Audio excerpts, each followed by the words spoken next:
से धूप चली गई और मैं ही चिट्टा आ रहा हूँ खाली। ये तो जाती है मेरे साथ यार सूरज पुरनूर चेहरों पे पड़ता है ना, वो और कर रहा है। नहीं वो उन पे पड़ते हैं जिनको ज़रूरत होती है, जिनको ज़रूरत है। ये भी सही है यार, यूके शूके को मिस कराते हैं। सारी उम्र मैं इंग्लिश पढ़ता रहा हूँ, लेकिन खैर है अब मैं जर्मन सीखता हूँ। आपको लगता है लॉन्ग टर्म में वर्थ इट होता है तो आपको यही रिकमेंड करेंगे यार कि लैंग्वेज सीखें and after that nothing is difficult for you. मुझे लगता है कि बड़ा अजीब सा लॉजिक है कि वो लोग जो नहीं पढ़े लिखे वो जब लैंग्वेज सीख सकते हैं तो हम लोगों को क्या मसला है, क्यों नहीं सीख। और हाउस बिल्डिंग एक ऐसी चीज़ है कि आप समझें कि आपकी जॉब लग गई है। किसी भी प्रोफेशन से बात करें, सेविंग डिपेंड्स अपॉन यू। आप जो भी अपनी फील्ड से मोहब्बत करके उसको लेके चलेंगे तो हर फील्ड में कामयाबी है।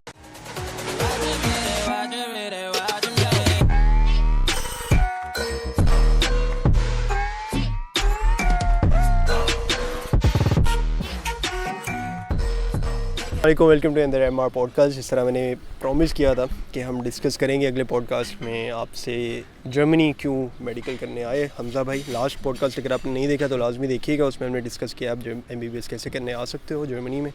जो मेन सवाल हमारा हमज़ा भाई, दोबारा आपसे धूप चली गई और मैं ही चिट्टा आ रहा हूँ खाली। ये तो जाती है मेरे साथ यार सूरज पुरनूर चेहरों पे पड़ता है ना, वो और कर रहा है। नहीं वो उन पे पड़ते हैं जिनको ज़रूरत होती है, जिनको ज़रूरत है। ये भी सही है यार। हमज़ा भाई क्या ज़िंदगी आसान चल रही थी, सब चल रहा था, तो क्या आपको सूझी कि नहीं चलो कोई और लैंग्वेज पढ़ते हैं, यूके शूके को मिस कराते हैं। सारी उम्र मैं इंग्लिश पढ़ता रहा हूँ, लेकिन खैर है अब मैं जर्मन सीखता हूँ। आउट ऑफ द वे जाके आपने ये काम किया, तो क्यों किया? असल में ये चीज़ जो थी को ऑनेस्टली बताऊँ तो मुझे खुद समझ नहीं लगी। वो ऐसे था कि मैं ड्राइव कर रहा था ब्लू एरिया के रूट पे और इस्लामाबाद में जो है, तो एकदम से मैंने जहन में, क्योंकि मैंने बड़ा पढ़ा हुआ था मेडिसिन रिलेटेड जर्मनी के हवाले से, मैंने काफ़ी व्लॉग्स देखे थे, जहन में वो चीज़ चल रही थी। एकदम से फिर मैंने घर आके देखा जी अब मुझे अप्लाई करना चाहिए, क्या प्रोसेस है क्या नहीं है। मैं ईमेल के थ्रू एक यहाँ के डॉक्टर है उनके साथ अटैच हुआ, उनसे मैंने रब्ता वगैरह किया। लेटर ऑन मुझे पता चला कि यार क्या क्या प्रोसेस है, उन्होंने भी काफ़ी हेल्प आउट किया मुझे इसमें। तो उसके थ्रू फिर चीज़ें इस तरफ आने शुरू हो गई। अगर हम यूके की भी बात करें, चाहे किसी भी और कंट्री की बात करें, तो आपकी ट्यूशन फ़ीस इतनी ज़्यादा है कि नॉर्मली अफोर्डेबिलिटी अगर इंसान रख भी सके तो समझ लें कि आप अपनी एक जनरेशन का पैसा अपने ऊपर लगा रहे हैं, तो वो एक वाइज डिसीजन नहीं लगता। और दूसरा ये कि फैमिली प्रेशर भी काफ़ी। हाँ, लेकिन कुछ लोग कहते हैं ना कि चलो पैसा लगा रहे हैं लेकिन ये हमारी इन्वेस्टमेंट है, बाद में हमें ही मिलेगा। ठीक है, जिस तरह यूके में लगाता हूँ अगर 40-50 लाख की, तो कम बता रहा हूँ, 80-90 लाख तो लगेगा आराम से। बहुत से लोग लगाते भी हैं। ठीक है, आपको लगता है लॉन्ग टर्म में वर्थ इट होता है उनके लिए? क्योंकि पैसा खुद एक बहुत बड़ी अपॉर्चुनिटी प्रोवाइड करता है आपको। ये आप एक इन्वेस्ट तो कर रहे हो, अपने पे ही कर रहे हो। और मेरे ख्याल ज़्यादातर पाकिस्तान इंडिया से लोग यही सोच के पैसा लगाते हैं कि चलो अपने पे इन्वेस्टमेंट है, बाद में पे ऑफ कर जाएगी। तो आपके शायद ये ख्याल में आया था कि यार चलो लगा देता हूँ, खैर देखी जाएगी, बाद में कमा भी तो लूँगा मैं। देखिए इस चीज़ पे होता है कि अगर आपके पास आपकी जो इनकम है या फैमिली इनकम है वो इतनी है कि आपको अंदाज़ा है कि अगर हम इतनी अमाउंट उसमें से निकाल दें तो आपकी ज़ात पे कोई फ़र्क नहीं पड़ना। क्योंकि मेरे केस में ऐसा नहीं था। मेरे केस में जो है वो यही था कि चीज़ें काफ़ी स्ट्रगल से गुजरी, क्योंकि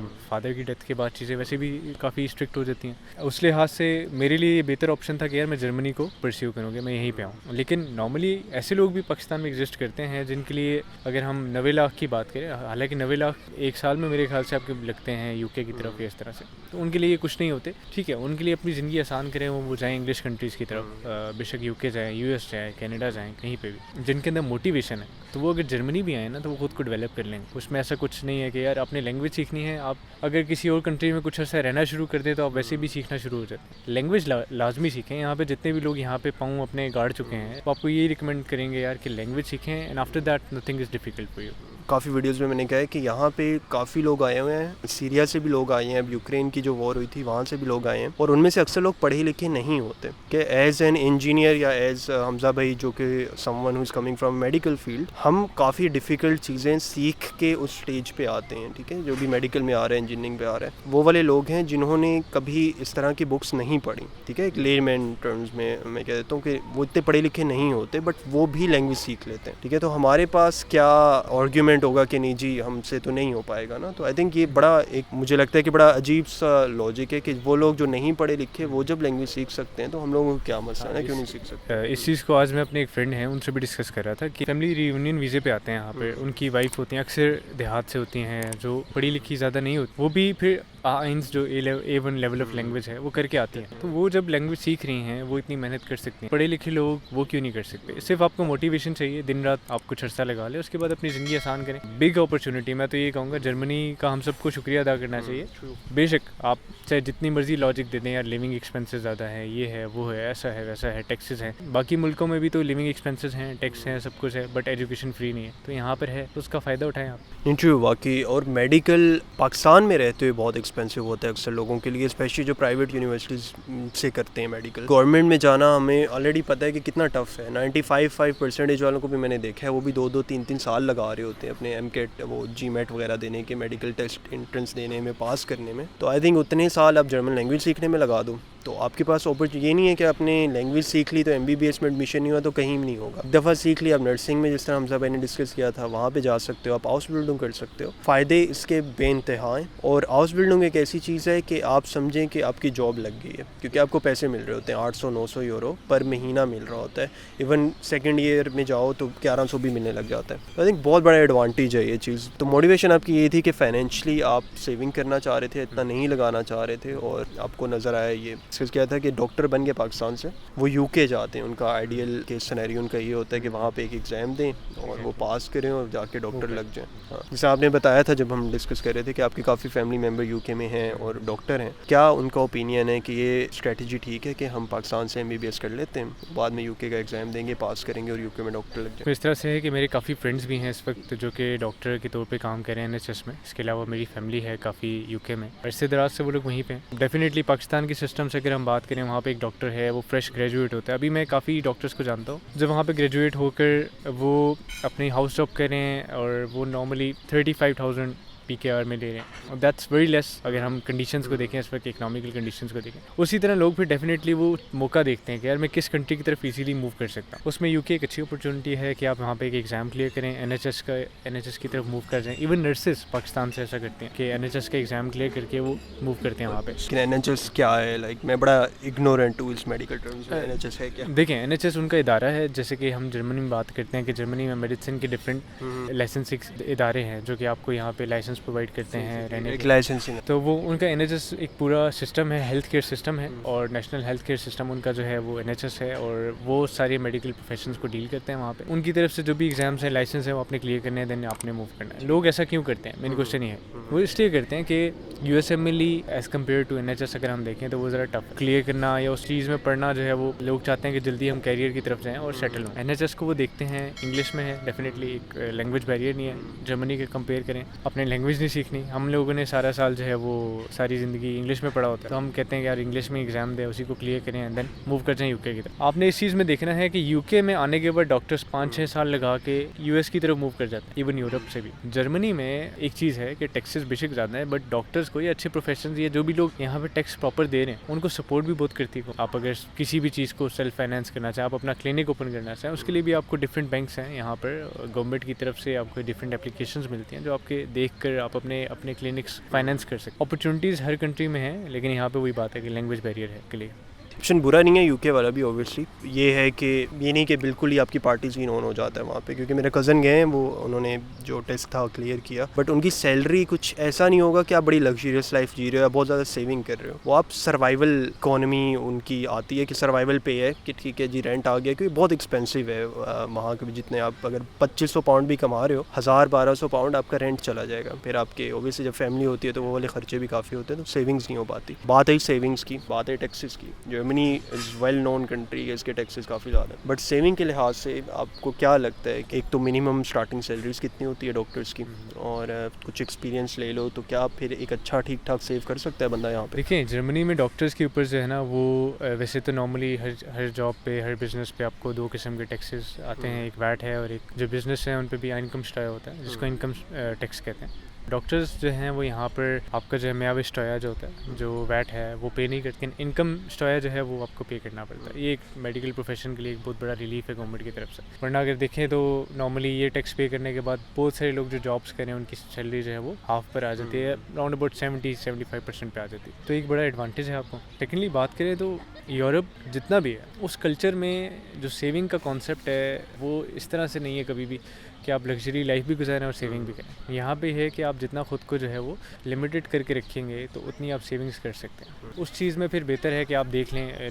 नॉर्मली जो जर्मन्स खुद हैं या यूरोपियंस हैं वो कोशिश करते हैं कि वो सिटी के अंदर नहीं, सिटी से थोड़ा सा दूर कोई अपार्टमेंट, कोई जैसे बर्लिन की बात करें, सी जोन में लोग पसंद करते हैं ले लें, वहाँ पे रेंट कम है। लिविंग यहाँ पे रेंट से सबसे ज़्यादा एक्सपेंसिव जो है वो वही पड़ती है आपको, तो उसको ये लोग कम करते हैं और बाकी चीज़ों को फिर साथ लेकर सेव करते हैं। तो बीइंग अ डॉक्टर में बात करूँ या बीइंग इंजीनियर बात करें, किसी भी प्रोफेशन से बात करें, saving depends upon you. Europe में आपने अपने एक्सपेंसेस को मैनेज करना है, देन यू कैन सेव। लेकिन डॉक्टर में ये बेनिफिट है आपको कि यार आपको टैक्स की बचत है, आप जिसको देखते हैं। कितनी सैलरी बन जाती है इन हैंड, कितनी आ जाती डिपेंड करता है कि आप इनिशियल अभी फ्रेश ग्रेजुएट हैं, आप जो हैं नॉर्मली 4500, 5500, इवन 6200 तक ब्रैकेट भी मिलती है। है टैक्सेस निकालने के बाद या नहीं, ये अभी आपकी ब्रूटो में है, मतलब जो विद टैक्सेस हैं। इन हैंड तकरीबन 3000-4000 यूरो तक आ रही है। देखिए आपको बस वैट नॉर्मली अगर हम बात करें, जब डॉक्टर्स हैं वो प्रैक्टिस करते हैं अपनी, तो उनको वैट नहीं लगता। फिर उनको इनकम स्टोया देना है साल के एंड पे, वो फिर कैलकुलेशन होती है आपकी सही। उस लिहाज। लेकिन अगर हम बात करें स्पेशलिस्ट,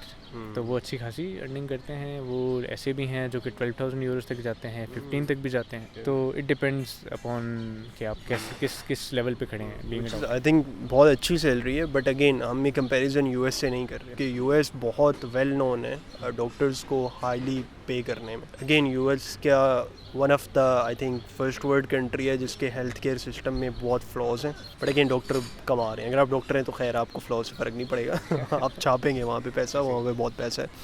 ठीक है, ये हमने डिस्कस कर लिए रीज़न्स क्या थे और सैलरी ब्रैकेट क्या थी। एक्सपीरियंस लेने के बाद ओबियसली काफ़ी बढ़ जाएगी। स्टार्टिंग में आप फिर हिसाब लगा लें 6000 to 7000 आपको पर मंथ आ रहा होता है।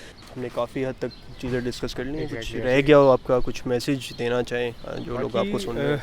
मैसेज मेरा यही है कि देखिए, ज़रूरी नहीं होता, मैं हमेशा पहले भी ये कहता था कि आपने अपनी ज़िंदगी में इंजीनियर ही बनना है या डॉक्टर ही बनना है। हमारे सोसाइटी में, हमारे कल्चर में यही दो प्रोफेशन हैं जिनको लेके चले जाते हैं और बच्चों की ज़िंदगियां बड़ी जो है ट्रॉमाटाइज कर दी जाती हैं कि यार आपने बनना ही इंजीनियर है, आपने बनना ही डॉक्टर है, यही सब कुछ है, इसके अलावा कुछ भी नहीं। यहाँ पे जितना अर्सा मैंने लगाया, जितने लोगों से मैं मिला, जितना जर्मन्स हैं जिनको हम कहते हैं बड़े सक्सेसफुल हैं ज़िंदगी में, इन लोगों की ज़िंदगी में ये लोग मोस्ट प्रोबेबली हाउस बिल्डिंग कर रहे होते हैं, जिस तरह आपने जिक्र किया। ठीक है, डिप्लोमा होता है, वो करके डायरेक्ट अपनी जॉब की तरफ चले जाते हैं। They move directly towards practical life most of the cases में। बहुत कम हैं जो कि डिग्रीज़ करेंगे एंड देन बाकी जिस तरह से हम लोग।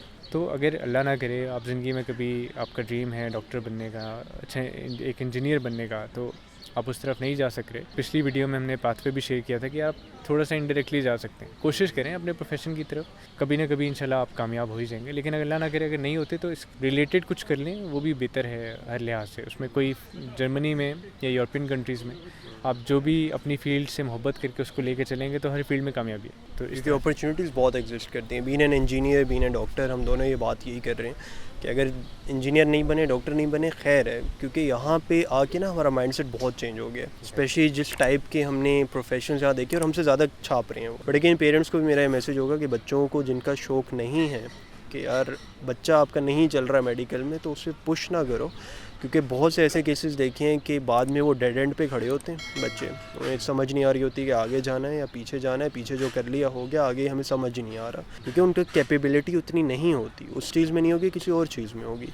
तो आई थिंक इस चीज़ को ना पेरेंट्स को भी थोड़ा समझना पड़ेगा कि और ऑप्शंस एग्जिस्ट करते हैं। आप खाली इन दो फील्ड पे फोकस ना करो, बच्चा कुछ और कर रहा है करने दो, जो आपको अच्छा लगता है वो करो। इंजीनियरिंग अच्छी लगती है करो, बहुत अच्छा नोबल प्रोफेशन है। डॉक्टर माशाल्लाह पेंडेमिक में मैं रियलाइज़ हुआ कि कितना नोबल प्रोफेशन है। बखैर शुरू से रियलाइज़ हुआ था, बट ज़्यादा जो फ्रंट लाइन डॉक्टर्स थे उनकी भी बड़ी एफर्ट्स आई। एक और चीज़ भी है कि देखिए मेडिसिन में डिफरेंट फील्ड्स हैं, हर फील्ड्स जो हैं जितनी भी हैं उन सबकी ज़रूरत बराबरी की सतह पर है। साइकोलॉजिस्ट हैं, फिजियोथेरेपिस्ट हैं, जितने भी सब हैं, सबकी ज़रूरत है। हर कोई अपना अपना पार्ट प्ले कर रहा है। तो आप जिस भी फील्ड में जाते हैं, जो भी डॉक्टर हैं, आप जस्ट अपनी फील्ड से मोहब्बत करें और उसको लेके आगे चलें। कोई कहते हैं अगर यूट्यूबर बनना है वो क्या करें? वो अपना प्रोफेशन भी चलाएं और साथ साथ यूट्यूब भी करें, जिस तरह मुनीर से इंस्पायर हो जाए। अगर खाली यूट्यूब करना है फिर क्या करें? आप फिर ये करें कि प्रोफेशन से सपोर्ट करें पहले यूट्यूब को, आहिस्ता आहिस्ता जब ये जो है एक लेवल पर आ जाए तो फिर बेशक आप उसको जो है विड्रॉ कर दें। क्या ये एक टाइम पे ना यूट्यूब का चैनल खोलेंगे और मैं तो सोच डॉक्टर रहा हूँ आज पार्ट रात को ही टाइम कुछ ना कुछ करते हैं, क्या कहते हैं? करते हैं। मैं थोड़ा सा वो शॉर्ट आउट दे दूंगा शुरू में। हाँ, बिल्कुल। हाँ, तो ये बड़ा एक अच्छा मामला हो जाएगा। वो फिर डिसाइड कर लेंगे आप पैसे कितने लेंगे। वो अभी रीज़ा बर्गर यही होता है हमारा। अच्छा अच्छा। पाँच श्योर होगा। ठीक है जी, ओके फिर इंशाल्लाह बड़ा अच्छा लगा। अगर आप लोगों ने सुना है तो thank you so much. And तक आपने वीडियो देखी तो कमेंट कीजिएगा, हमजा भाई को थैंक यू भी बोल दीजिएगा। बड़ा मेरे ख्याल से 1 महीने से महीने से हमारा प्लान चल रहा है कि यार हमजा भाई क्या सीन है, किधर हो। यहाँ पे यूक्रेन से लोग आए हो तो काफ़ी डॉक्टर्स को वहाँ भी भेजा जाता है, तो हमजा भाई उस चक्कर में भी थे। But thank you so much again, आपने टाइम निकाला है। अब हमें भूख भी लग रही है, चूहे ना दौड़ रहे हैं पेट में लिटरली। तो इंशाल्लाह हम जाते हैं, खाना खाते हैं। पॉडकास्ट में आपको मिलते रहेंगे। हमजा भाई को फिर इंशाल्लाह हम कभी पकड़ लेंगे जब अगर कुछ मिस हो गया हो तो हमजा भाई आप लोगों को जो भी क्वेश्चंस हुए, आप लोगों के किसी भी चीज़ में हेल्प चाहिए, इवन मेडिसिन फील्ड से या बाकी किसी भी फील्ड से, तो आप मुनीब को लिखें और इंशाल्लाह वो आपको हर चीज़ में हाँ हेल्प करें। इंशाल्लाह। ओके जी, थैंक यू सो मच। अल्लाह हाफ़िज़। Thank you.